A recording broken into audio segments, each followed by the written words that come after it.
నమస్కారం అండి. Welcome to my channel YRS garden. ఈరోజు నేను వానపాములను తయారు చేసుకోవాలని అనుకుంటున్నానండి.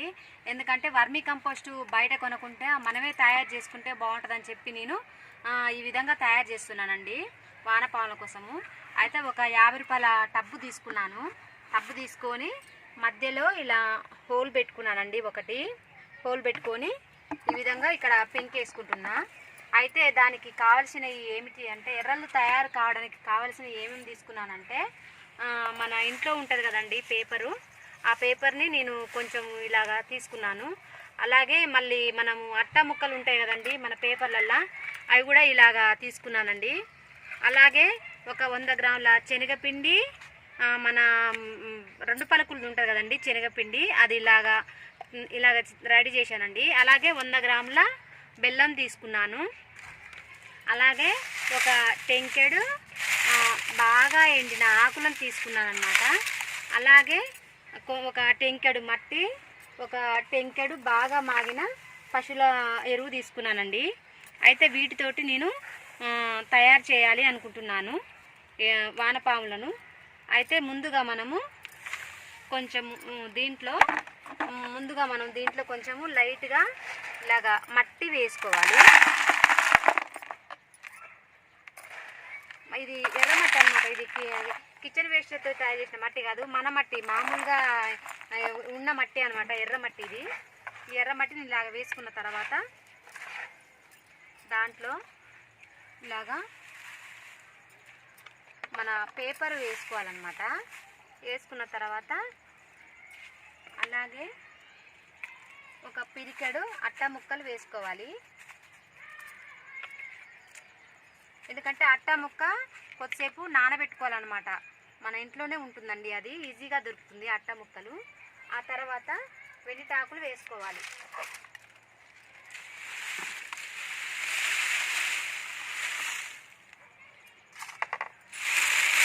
ఇలాగ వేసుకున్న తర్వాత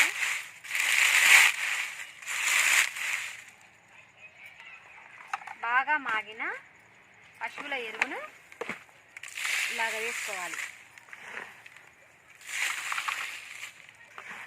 ఒక లేరు మందం ఇలాగ వేసుకోవాలి.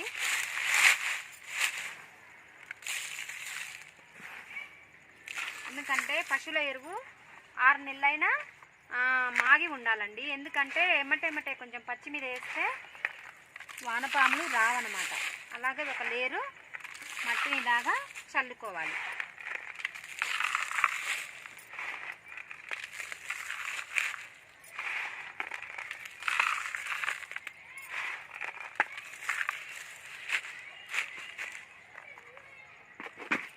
ఒక లేరు మళ్ళీ పశువుల ఎరువు ఇలాగా చల్లుకోవాలి.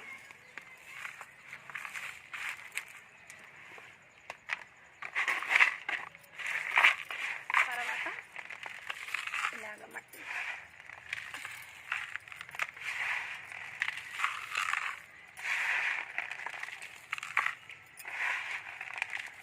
ఇలాగ మట్టి పోసుకోవాలన్నమాట.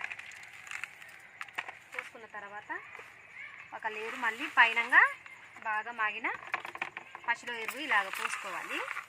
పోసుకున్న తర్వాత ఇలా ఉంచేసి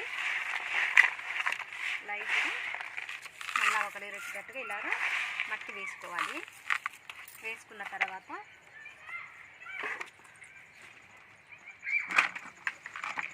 వాటరు బయటకు వచ్చేంత వరకు తడవాలన్నమాట. ఇలాగా వాటర్ మొత్తం బయటికి వచ్చేటట్టు తడుపుకోవాలి ఫస్ట్ మనం.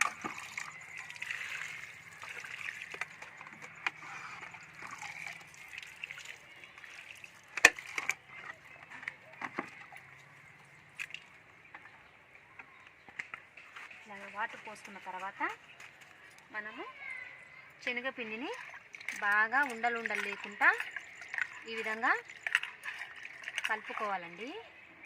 కలుపుకొని ఈ విధంగా చల్లుకోవాలి.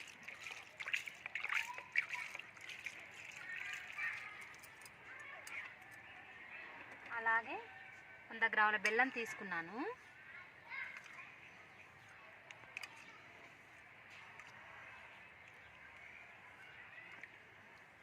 తీసుకొని దీన్ని కూడా ఈ విధంగా చల్లుకోవాలన్నమాట.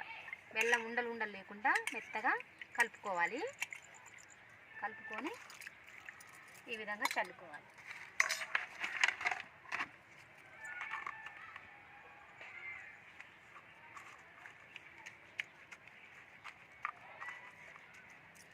దీన్ని మనము ఒక బస్తాతో కట్టుకొని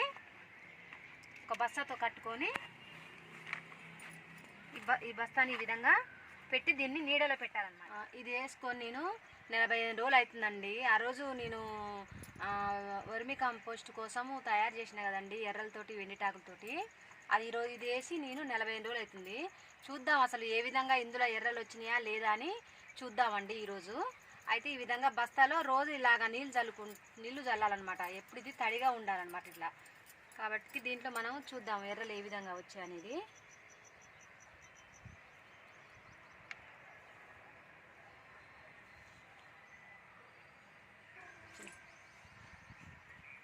చూసారా అండి ఎర్రలు ఏ విధంగా వచ్చినాయి? చిన్న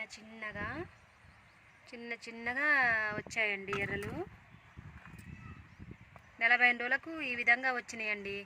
దీంట్లో మనము వేసింది ఏమిటి అంటే కొంచెం ఎర్రమట్టి, బాగా మాగిన పశువుల ఎరువు, కొంచెం బెల్లము, కొంచెము శనగపిండి వేసిన కదండి. చూసారు ఎంత చిన్నగా వచ్చినాయో. 45 రోజులకు ఈ విధంగా వచ్చాయండి వానపాములు. చూశారుగా అండి. వర్మీ కంపోస్టు తయారు కోసం నేను ఈ విధంగా ఎర్రలు తయారు చేసుకున్నా అండి. ఇంట్లోనే వర్మీ కంపోస్టు రెడీ చేసుకోవాలని చెప్పి చాలా వచ్చినాయండి ఇందులో. చూశారుగా ఏ విధంగా వచ్చినాయో. చాలా ఉన్నాయండి ఇందులో. ఇంకా చిన్నగా వచ్చినాయి, చాలా వచ్చినాయి అన్నమాట. కాబట్టి ఈ విధంగా మనం ఇంట్లోనే రెడీ చేసుకోవచ్చండి వర్మి కంపోస్ట్ కోసము. ఎర్రలని మళ్ళీ నేను వేరే దాంట్లోకి స్టోరేజ్ చేసుకుంటా అండి. చూడండి ఎట్లా గుత్తులుగా వచ్చినాయో.